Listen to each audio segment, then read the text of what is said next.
ಬೆಂಗಳೂರಿನ Rameswaram ಕೆಫೆಯಲ್ಲಿ bomb blast ಪ್ರಕರಣಕ್ಕೆ ಸಂಬಂಧಪಟ್ಟಂತೆ ಈ ಒಂದು ತನಿಖೆ ಈಗ ಚುರುಕುಗೊಳ್ತಾ ಇದೆ. ಆತ ಈ ಶಂಕಿತ ಉಗ್ರ ಏನಿದಾನಲ್ಲ ಆತ ಎಲ್ಲೆಲ್ಲಿ ಓಡಾಟವನ್ನು ಮಾಡಿದ್ದಾನೆ ಅನ್ನೋದ್ರ ಬಗ್ಗೆ ಈಗ ಕೆಲವೊಂದಿಷ್ಟು ಸಿಸಿ ಕ್ಯಾಮ್ರಾ ಕೂಡ ಸಿಕ್ಕಿರುವಂಥದ್ದು. ಆ ದೃಶ್ಯಾವಳಿಯನ್ನು ಕೂಡ ನೋಡಿದ್ರಿ. ಇದರ ಜೊತೆಗೆ ಆತ ಬಳ್ಳಾರಿಯಲ್ಲೂ ಕೂಡ ಓಡಾಟವನ್ನು ಮಾಡಿದ್ದಾನೆ ಅನ್ನುವಂಥ ಮಾಹಿತಿ ಸಿಗ್ತಾ ಇದೆ. ಹಾಗಾಗಿ ಅಲ್ಲೂ ಕೂಡ ಈಗ ಪೊಲೀಸ್ ಇಲಾಖೆ ಕೂಡ ಅಲರ್ಟ್ ಆಗಿರುವಂಥದ್ದು. ಇದರ ಬಗ್ಗೆ ಮತ್ತಷ್ಟು ಮಾಹಿತಿಯನ್ನು ನೀಡಿದ್ದಾರೆ ನಮ್ಮ ಪ್ರತಿನಿಧಿ ವೀರೇಶ್ ರೆಡ್ಡಿ.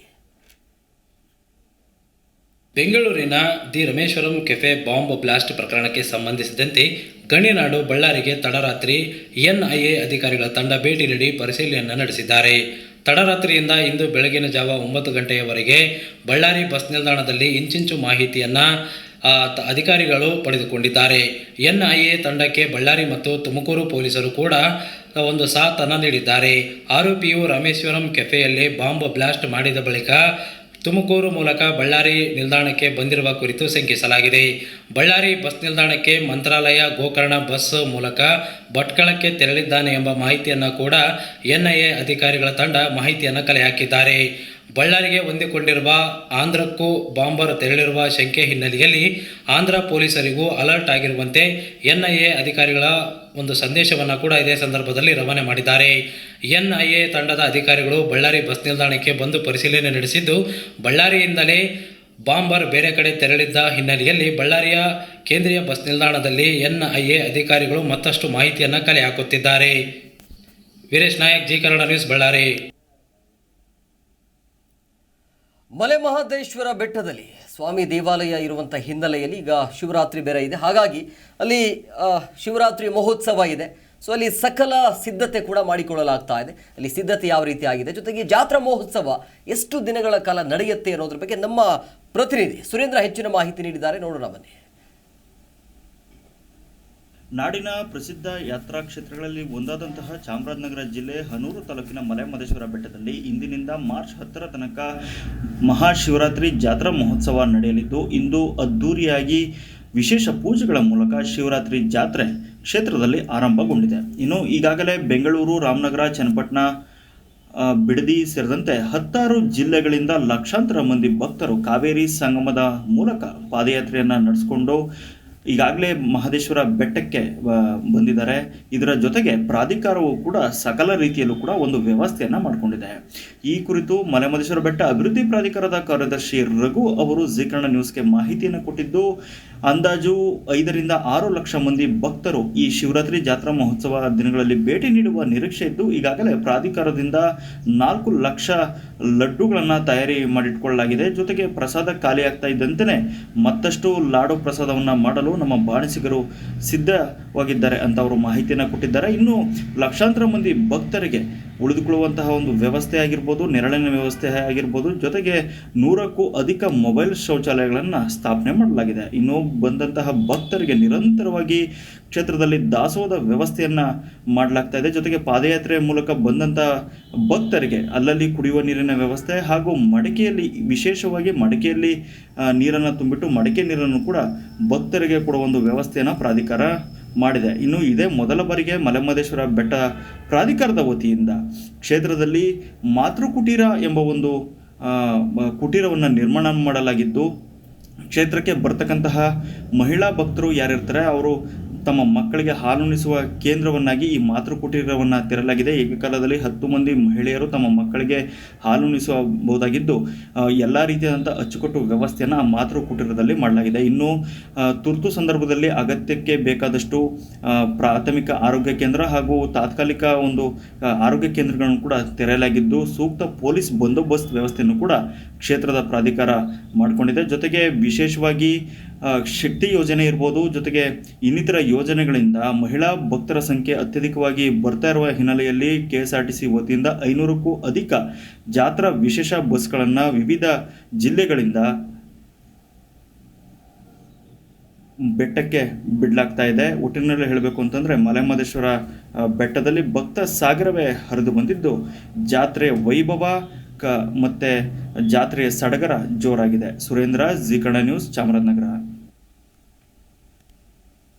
ದೇವನಹಳ್ಳಿಯ ಈ ಗ್ರಾಮಕ್ಕೆ ಒಂದು ವಿಚಿತ್ರ ಸಮಸ್ಯೆ ಕಾಡ್ತಾ ಇದೆ. ಆ ಸಮಸ್ಯೆ ಏನು ಅಂತಂದರೆ ದಿನ ಬೆಳಗಾದ್ರೆ ಗುಂಡಿನ ಸುರಿಮಳೆಯಲ್ಲಿ ಸುರಿತಾ ಇರುವಂಥದ್ದು. ಕಾರಣ ಏನು ಅಂತಂದರೆ ಅಲ್ಲಿ ಟ್ರೈನಿಂಗ್ ತರಬೇತಿ ಇದೆ ಅಲ್ಲಿ.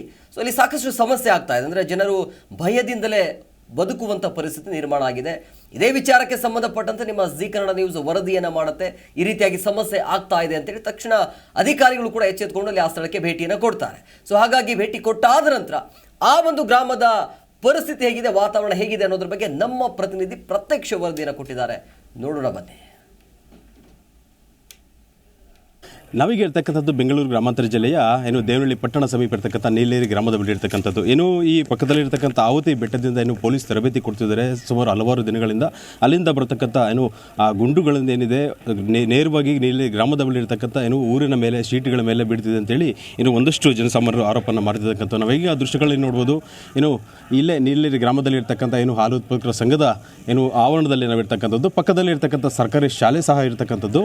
ಸರ್ಕಾರಿ ಶಾಲೆಯಲ್ಲಿ ದಿನನಿತ್ಯ ಸುತ್ತಮುತ್ತ ಹಳ್ಳಿಗಳಿಂದ ಬರ್ತಕ್ಕಂಥ ಸುಮಾರು ನೂರಾರು ವಿದ್ಯಾರ್ಥಿಗಳು ಇಲ್ಲಿ ಬರ್ತಿರ್ತಕ್ಕಂಥದ್ದು ವಿದ್ಯಾಭ್ಯಾಸಕ್ಕಾಗಿ.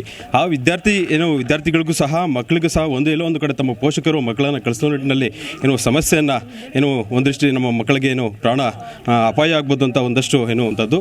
ಹಾಗಾಗಿ ಈ ಗ್ರಾಮದಲ್ಲಿ ಇರ್ತಕ್ಕಂಥ ಒಂದಷ್ಟು ಜನಸಾಮಾನ್ಯರು ಎಲ್ಲ ಸೇರಿ ಒಂದು ಕಡೆ ನಡೀತಿರ್ತಕ್ಕಂಥದ್ದು. ಅವ್ರನ್ನೇ ಮಾತಾಡ್ಸೋಣ ಪ್ರಯತ್ನ ಮಾಡೋಣ. ಸರ್, ಏನಾಗ್ತಿದೆ ಸರ್? ಆ್ಯಕ್ಚುಲಿ ಏನಾಗಿದೆ ಬರ್ತಕ್ಕಂಥ ಪೊಲೀಸ್ ತರಬೇತಿಯಿಂದ ಗ್ರಾಮದಲ್ಲಿ ನೀಲೇರಿ ಗ್ರಾಮದಲ್ಲಿ ಏನಾಗ್ತಿದೆ ಸರ್? ಈ ನೀಲೇರಿ ಗ್ರಾಮದಲ್ಲಿ ಏನಾಗೈತೆ ಅಂದರೆ ಇತ್ತೀಚೆಗೆ ಏನಾಗೈತೆ, ಜನಗಳು ಹೊರಗಡೆ ಓಡಾಡೋದಕ್ಕೂ ಹೆದರ್ಕೊಂತಾವ್ರೆ ಸರ್. ಆ ಮಟ್ಟದಲ್ಲಿ ಓಡಾಡ್ತಾವ್ರೆ. ಇದು 10 ಗಂಟೆ ರಾತ್ರಿಯಲ್ಲಿ ಸ್ಟಾರ್ಟ್ ಮಾಡ್ತಾರೆ. ನೈಟೆಲ್ಲ ಅವ್ರು ಪೈರ್ ಮಾಡ್ತಾನೆ ಇರ್ತಾರೆ. ಇಲ್ಲೇ ಕೊಡಗುರ್ಕೆ ಅಂತೇಳಿ ಆವತಿ ಅಂತೇಳಿ 3 ಕಿಲೋಮೀಟರ್ ಡಿಸ್ಟೆನ್ಸು. ಇದು ಏರ್ಪೋಸ್ಟಿಂದ 10 ಕಿಲೋಮೀಟರ್ ದೂರದಲ್ಲೈತೆ ಸರ್ ನೀಲೇರಿ ಗ್ರಾಮ ಅಂತ. Ward number 10 ಟೌನ್ಗೆ ಸೇರೈತೆ. ಇಲ್ಲಿ ನಂದಿ ಬೆಟ್ಟಕ್ಕೆ ಸಾರ್ವಜನಿಕರು ಸುಮಾರು ಜನ ಓಡಾಡ್ತಾರೆ. ಇಲ್ಲಿ ಸ್ಕೂಲ್ ಮಕ್ಕಳು ಹಸುಗಳು ಹಿಡ್ಕೊಂಡು ಹಾಲುಗಳು ಕರೆಯೋದಕ್ಕೆ, ಡೈರಿ ಹಾಲು ಹಾಕೋದಕ್ಕೆ ಸುಮಾರು ಜನ ಓಡಾಡ್ತಾರೆ. ಇತ್ತೀಚೆಗೆ ಏನಾಗೈತೆ, ಆ ಪೈರಿಂಗ್ ಮಾಡೋವಾಗ ಅವರು ಸಂದರ್ಭದಲ್ಲಿ ಕಾರುಗಳು ಕೊಡೋಂಥದ್ದು, ಶೀಟ್ಗಳು ಕೊಡೋಂಥದ್ದು, ವಾಟರ್ ಟ್ಯಾಂಕ್ಗಳು ಕೊಡೋಂಥದ್ದು, ಮನೆ ಗಾಡಿಗಳು ಕೊಡೋಂಥದ್ದು. ಸರ್, ಈ ಸಮಸ್ಯೆ ಬರೀ ಇತ್ತೀಚೆಗೆ ಕಾಡ್ತಿರ್ತಕ್ಕಂಥದ್ದು ಅಥವಾ ಸುಮಾರು ಎಷ್ಟು ವರ್ಷಗಳಿಂದ ಇದೆ ಸರ್? ಇದು ಸುಮಾರು ವರ್ಷಗಳಿಂದ ನಡೀತಾ ಐತೆ. ಸಂಬಂಧಪಟ್ಟ ಅಧಿಕಾರಿಗಳಿಗೆಲ್ಲನೂ ವಿಷಯ ಗಮನಕ್ಕೆ ತಂದರೂ ಕೂಡ ಯಾರೂ ಎಚ್ಚೆತ್ಕೊಂಡು ಅದಕ್ಕೆ ಕ್ರಮ ತೆಗೆದುಕೊಂಡಿಲ್ಲ ಸರ್. ಇನ್ನು ಮುಂದೇನಾದ್ರೂ ಇದಕ್ಕೆ ನಿಮ್ಮ ಮಾಧ್ಯಮದವ್ರ ಮುಖಾಂತರನಾದ್ರೂ ಸಂಬಂಧಪಟ್ಟ ಅಧಿಕಾರಿಗಳು ಇದೇನೈತೆ ಮುಂದೆ ಈ ಥರ ಅನಾಹುತಗಳು ಜರುಗದಿರ ಇರಲಿ ಅನ್ನೋ ಮಟ್ಟದಲ್ಲಿ ಮನವಿ ತಮ್ಮಲ್ಲಿ ಇದಿಷ್ಟು ಇಲ್ಲಿನ ಗ್ರಾಮಸ್ಥರ ಮಾತಾಡಿರ್ತಕ್ಕಂಥದ್ದು. ನಮ್ಮ ಗ್ರಾಮದಲ್ಲಿ ಮನೆ ಶೀಟ್ಗಳ ಮೇಲೆ ಬೀಳ್ತಿದೆ, ಜೊತೆಲಿ ಕಾರುಗಳ ಮೇಲೆ ಬೀಳ್ತಿದೆ, ವಾಹನಗಳು ಚಕಮ್ ಆಗ್ತಿದೆ. ಈ ಥರ ಮಾಡೋದ್ರಿಂದ ನಮಗೆ ಜನಸಾಮಾನ್ಯರಿಗೆ ಸಮಸ್ಯೆ ಆಗ್ತಿದೆ ಅಂತೇಳಿ ಈಗ ನೇರವಾಗಿ ಕಾರ್ ಮಾಲೀಕರು ನಮ್ಮ ಜೊತೆ ಇರ್ತಕ್ಕಂಥದ್ದು. ಸರ್, ಏನಾಗಿದೆ ಸರ್ ನಿಮ್ಮ ವಾಹನಕ್ಕೆ? ಸರ್, ನಾವು ನಮ್ಮ ಕಾರಿಗೆ ಅಂದರೆ ಅವರು ಗುಂಡಿನ ಚಕಮಕಿಯಲ್ಲಿ ನಾವು ಮನೆಯಲ್ಲಿದ್ದಾಗ ಒಂದು ಸೌಂಡ್ ಬಂತು, ಒಂದು ಡಮ್ ಅಂತ ಒಂದು ಸೌಂಡ್ ಬಂದಿದೆ. ಅದರಿಂದ ನಾವು ಹೊರಗಡೆ ಬಂದು ನೋಡಬೇಕಾದ್ರೆ ಅಲ್ಲಿ ಕಾರು ಡೋರಿಗೆ ಒಂದು ಹೋಲಾಗಿತ್ತು. ಅದನ್ನು ನೋಡಿದಾಗ ಆಮೇಲೆ ನಮಗೆ ಗೊತ್ತಾಯಿತು ಇದು ಗುಂಡಿನ ಒಂದು ಇದಾಗಿದೆ ಅಂದ್ಬಿಟ್ಟು. ಸರ್, ಈ ಸಂಬಂಧಪಟ್ಟಂಗೆ ಪೊಲೀಸ್ ತರಬೇತಿಯಿಂದ ಆಗ್ತಿದೆ ಅಂತೇಳಿ ಗೊತ್ತಾದಾಗ ಪೊಲೀಸ್ ಇರ್ತಕ್ಕಂಥ SP ಅವ್ರಿಗಾಗಲಿ ಇಲ್ಲ ಮೇಲ್ದರ್ಜೆ ಅಧಿಕಾರಿಗಳಿಗಾಗಲಿ ಗಮನಕ್ಕೆ ತಂದಿದ್ದಾರೆ ಯಾವ್ದಾರು ಸರ್? ಹಾಂ ಸರ್, ನಾವು ಈಗ ನಮ್ಮ ಪುರಸಭಾ ಸದಸ್ಯರಿಗೆ ನಾನು ಮನವಿ ಮಾಡಿ ಅವ್ರ ಮುಖಾಂತರ ನನ್ನ ಕಾರು ಸ್ಟೇಷನ್ಗೆ ಅಲ್ಲಿ ತಗೊಂಡೋಗಿದ್ದೆ. ಅಲ್ಲಿ ಎಲ್ಲರೂ ಇನ್ಸ್ಪೆಕ್ಟ್ರಿಗೆ ಅವ್ರಿಗೆಲ್ಲ ಮನವಿ ಮಾಡಿ ಆಗಿದೆ. ಬಟ್ ಆದರೆ ಅವರು ಏನು ಈ ಥರ ಸಮಸ್ಯೆ ಇನ್ನೂ ಪರಿಹಾರ ಆಗಿಲ್ಲ. ಇದಿಷ್ಟು ಗ್ರಾಮದಲ್ಲಿರ್ತಕ್ಕಂಥ ಕಾರ್ ಮಾಲೀಕರ ಮಾತಾಗಿರ್ತಕ್ಕಂಥದ್ದು.